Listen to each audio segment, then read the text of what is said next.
Shit, like you look great.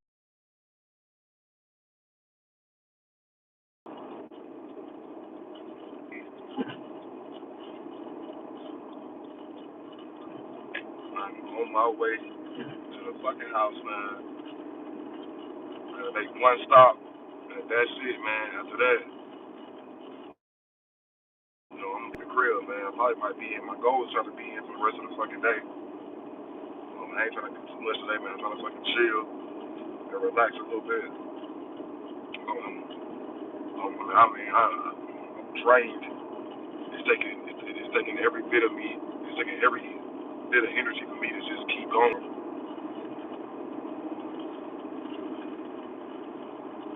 But we still at it though, man. So make sure you subscribe to my channel, man. We have 1,011 subscribers. I also dropped my cash app on here, man, because people been asking me, people been DMing me about how do I donate to your channel or whatever, man. So I got my cash app right there, man. So feel free to donate. Man, let's keep this thing rolling. That'd be cold right there. Yeah, what's going on? What y'all listening today, man? On this Friday, beautiful Friday, amazing Friday to be honest. Cold outside, but it's a beautiful day outside overall. So my ass down coming through here, man. But the police been posted up like a motherfucker, man, for real. Yeah, man. So let's do a story time, man. Story time, right quick.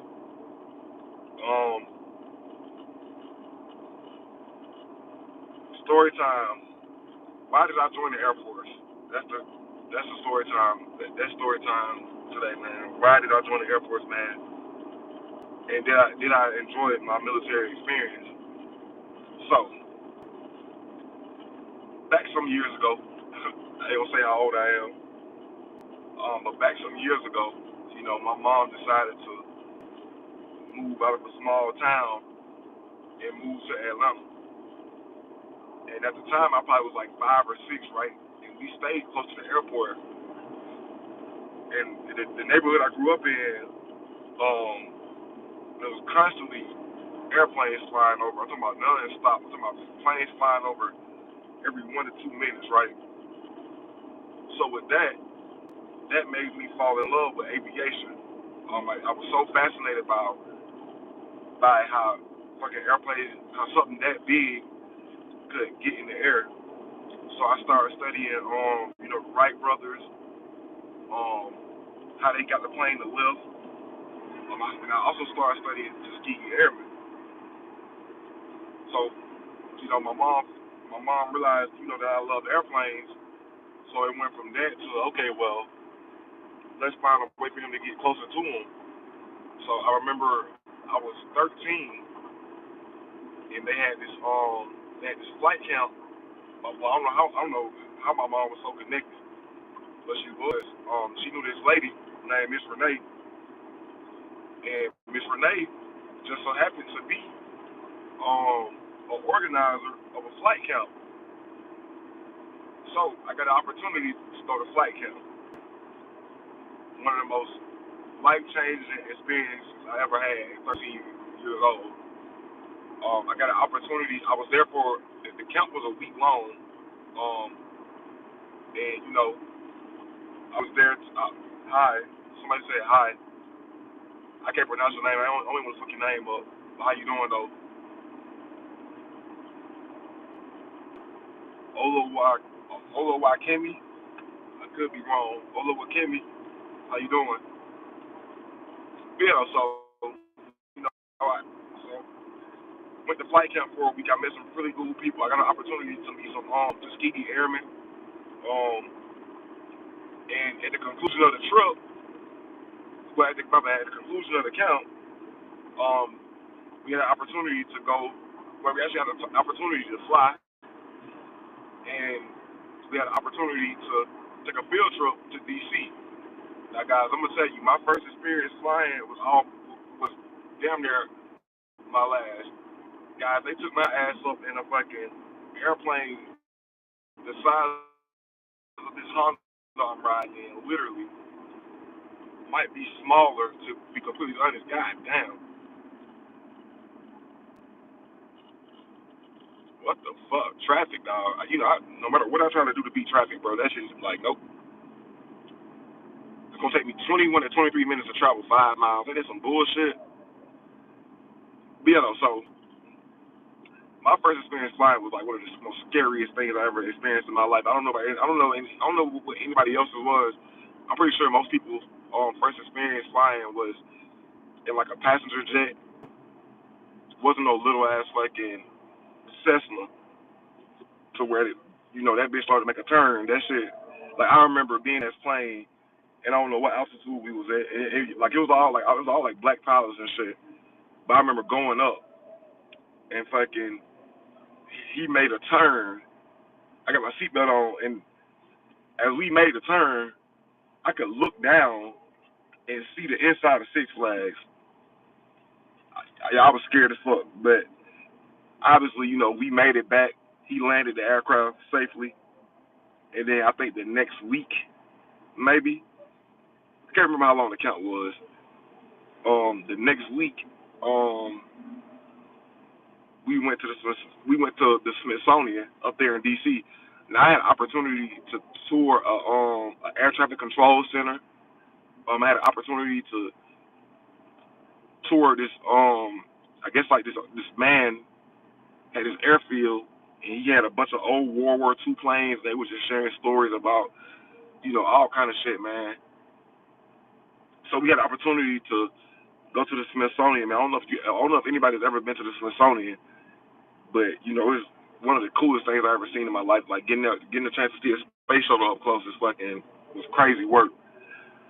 So then, okay, at this time, I'm locked in. Okay, well, I'm going to join the Air Force. Well, no, not even join the Air Force. I want to be a pilot.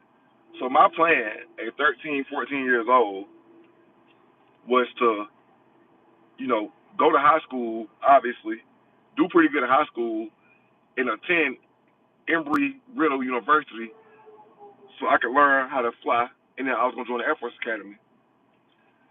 Well, things didn't play out that way. I wasn't the best math student. I didn't have the best grades, and fucking, I just was focused on other shit in the neighborhood besides trying to go to college. So in middle school, my mom realized, I had some good friends, man, but I didn't hang out with them. I don't think my mama trusted my friends, so I ain't gonna say they was like bad, but they wasn't good either. Um, so what's this? This is so my eighth grade year, in middle school. My mom goes, look, Quinn. That summer, she goes, look, I'm signing you. When we went to go, sign up for my classes and shit, she says, look, I'm signing you up for Air Force JROTC. You don't have a choice.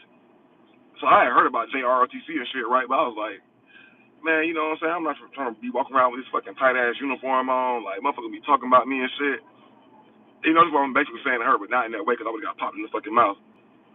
But I'm basically saying, I'm not trying to do that shit. And my mom goes, I don't care what you want to do, you're going to do it. So ninth grade year comes around, my freshman year of high school comes around, and I'm at orientation, and I get introduced to JROTC.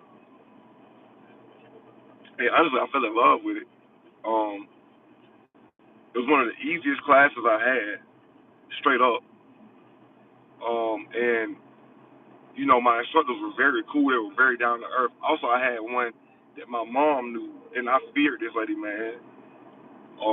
Sergeant Ivory, bro. She didn't play no fucking games, man. This woman was every bit of 5'2", 5", but I mean, she was a master sergeant, and she used to be a drill instructor back in the days. So she would make you feel real, like she would make you feel real tiny. She was there as an educator, but for me, she was there as a mentor and to get my ass prepared for military basic training. So, I got into JROTC, man, and I got in the drill team, and we used to PT, and then I found out, well, we get opportunities to take field trips. I couldn't think of no other class that let you take field trips in high school, so I was definitely down for it. So I remember our first field trip, man. Um, we went to Eglin Air Force Base, and fucking, you know, it was the coolest thing. It was like the coolest thing I ever seen in my life. I mean, I got to see a Gatling. I got to see a Gatling gun. I mean, it was by the beach. It was just like a fucking great atmosphere, and I fell in love with it. So yeah, throughout the years, I got an opportunity to do some incentive flights. I got a chance to fly on the C-130. I got a chance to fly on a air refueling mission on the KC-135. Oh, this is in high school, y'all, and that was pretty fun. So once I got really into Air Force JROTC, I basically fell in love with it. So you know, senior year rolls around, and it's time for me to get ready to enlist. So I found a recruiter. I went and talked to him. I took the ASVAB 3 times. I ain't gonna even lie. I took that shit 3 fucking times. Um, and I finally got the score I needed to get the job I wanted. So I was so happy about that. So I probably sat on delayed entry program for like maybe like a year, and then from there, uh, I graduated.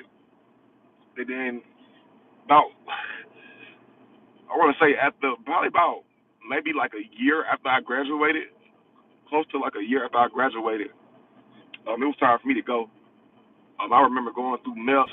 I mean, the physical that they give you, man. If you a guy, dog, the physical that them folks give you, it's gonna throw you off mentally because they fucking doing some. I mean, man, they gonna give you a whole physical. They gonna touch your balls and tell you to cough. They gonna check everything. They want to make sure that you can, serve your country. So got through belts. Finally got my leave out there. I never forget. I left May 3rd on my sister's birthday. I was so scared, man. First time being away from home. Well, yeah, it was like my first time being away from my mom like that. I mean, I had did various leadership camps. I mean, I did all kind of shit, man. When I did JROTC in high school, man. Um, and that's actually what saved me in the long on the back end of my high school career. So I'm getting ready to ship out of basic training, man, and I don't know what to expect. I don't know what to be prepared for. I mean, the year before I was just a fucking 19-year-old kid, 18-year-old kid, and I'm still trying to figure myself out. I mean, I was at home looking for jobs. I couldn't find no job. People was like, "Why don't you just go to school?" I'm like, "I don't want to go to school. I'm already locked in with this. I signed my contract already. I'm about to go. All I gotta do is just, keep working out." So I was doing, I wasn't doing push-ups. I was running like a motherfucker, man. So we had like this long ass street, so I'd be running up and down the street. So I finally got my orders to leave, and man, I remember, man, they fuck you up, man. The night before they put you in a hotel, and they get your ass up early, and they dropped us off at Hartsville International, man. I live in Atlanta. Um, for Hartsville International, dog, at like 9 o'clock in the morning. I flight to eat to fucking no shit. Maybe I want to say maybe 3 or 4, maybe 5 or 6. So we sitting at the airport literally all day. They give you a food voucher, and you sitting at the fucking airport all goddamn day. That's the longest. That's one of the longest days of my life. So you finally get there. You start boarding the plane. Now in my head, as we board this plane, I'm like, okay, this shit is real. Ain't no going back now. Once I get on this plane, it ain't no getting out of this shit. Straight up. And man, you get to San Antonio and shit. You just slept through the whole flight. You're tired. You've been up all day. You finally get to Lackland, and these guys come up and they come pick you up, man. And you think, okay, it's gonna be on some rah rah shit. Man, them folks were just as cool and calm and collected as ever. Didn't expect that at all from the folks. Like I never thought they was gonna be like that laid back. So we finally get there and fucking, I'm gonna tell this story later on.